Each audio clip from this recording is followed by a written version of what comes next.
โอ้ลูกสองคนลูกฟ้าแฝดติลูกฟ้าแฝดวะโอ้สองคนเป็นชนเผ่าขมุบ่เฮานะโอ้มาอยู่นี่โดนแล้วบ่นั่นแล้วได้มาอยู่2017 2017โอ้แต่ก่อนบ่ได้อยู่นี่เนาะบ่อยู่ไสอยู่บ้านต่างหากนี่อยู่บ้านแฟนนี่หั่นบ้านแฟนแม่นใกล้ๆนี่บ่นั้นใกล้จะมาฮอดมันกัดนี่โอ้สบายดีเนาะอันนี้เนี่ยมันพามาเลาะเบิ่งบ้านชนเผ่ากึมมุของบริษัทนำกัดยลปาอยู่อุดมไสก็ถือว่าโอ้เป็นจุดหนึ่งที่อ่าน่าสนใจในการพักผ่อนในยามพักเนาะคือว่าเบิ่งวิถีชีวิตแบบบ้านๆแบบชาวบ้านเฮาก็ถือว่าเป็นจุดหนึ่งที่สร้างอยากเห็นงานทำให้ชนเผ่าโดยเฉพาะเป็นชนเผ่ากึมมุให้มีอยากเห็นงานทำแล้วก็มีบอนพักพาอาศัยแล้วก็ได้ให้ชาวต่างประเทศได้มาเที่ยวมาชมจ้ะหมู่ซอน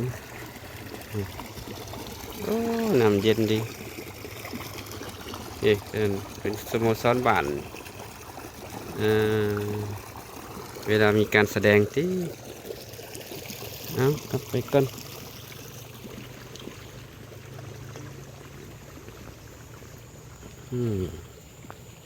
ก็จะเป็นประมาณนี้เนาะ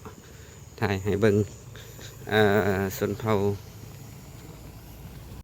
เอาย่างไปต่อ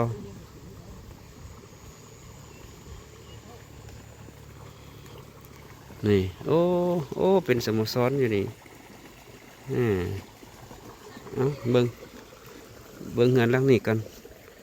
โอ้อันนี้มีลูกหน่อยโอ้สบายดี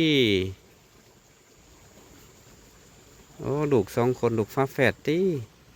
ลูกฟ้าแฝดวะโอ้สองคนเป็นชนเผ่าขมุบ่เฮานะโอ้มาอยู่นี่โดนแล้วบ่นั่นแล้วได้มาอยู่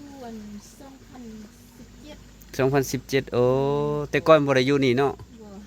บ่อยู่ไสอยู่บ้านต่างหากนี่อยู่บ้านแฟนนี่หั่นบ้านแฟนแม่นใกล้ๆนี่บ่นั้นใกล้จะมาฮอดมันกัดนี่โอ้เฮ้ยเฮ้ยสบายดีบ่สบายดีโอ้ลูกฟ้าแฝดเด็กจักเดือนแล้วนี่ได้4 เดือนไป4 เดือนไปแล้วโอ้อยู่นี่แม่นเพิ่นอันหัวหน้านำกัดยลปาเพิ่นให้เงินเดือนนั่นบ่อันเฮ็ดให้ไปผู้อยู่เป็นพนักงานแต่อันนี้เป็นเมื่อกี้เฮ็ดเวียกแล้วก็เกิดลูกแล้วบ่ได้ไปเฮ็ด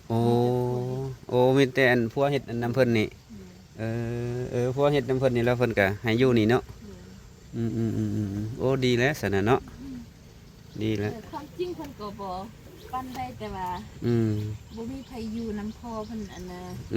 เฮ็ดกินเฮ็ดเครื่องกินซักเครื่องให้เพิ่นมาอยู่นำเฮือนนี่เพิ่นปลูกให้ว่าหรือว่าเฮาปลูกเองอันบริษัทเขาจ้างเขาเจ้ามาเฮ็ดปลูกให้พนักงานอยู่โอ้ปลูกพนักงานอยู่เนาะโอ้ดีแล้วเด้ห้องพักก็มีผู้อยู่อันนาหันแม่นนาเฮาเองว่าหรือว่านาอันนาของบริษัทให้พนักงานเฮ็ดโอ้พนักงานเฮ็ดได้แบ่งกันว่ะแบ่งกันแม่นผู้ใดเฮ็ดนั่นคือนั่นกินโอ้บ่ได้เฮ็ดนั่นได้เนาะบ่ได้เฮ็ดหมดทุกคนว่าอยู่นี่นะเฮ็ดเวียกเนาะว่าอันเฮ็ดนานี่นะบ่มีแต่ครอบครัวนึงเฮ็ดโอ้ครอบครัวนึงเฮ็ดโอเคอยู่ดีมีแฮงเด้ออยู่ดีมีแฮง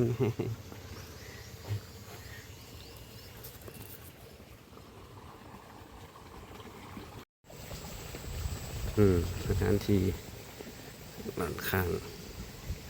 โอ้ธรรมศาสตร์ที่ว่าอ้อมหอบด้วยภูผาป่าไม้ที่สวยงาม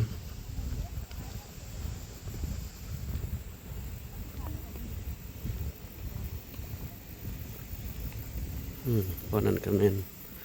มาทางเขาโอ้ยังไก่ยังเลาะบดควายยังเลาะบดควายเถอะ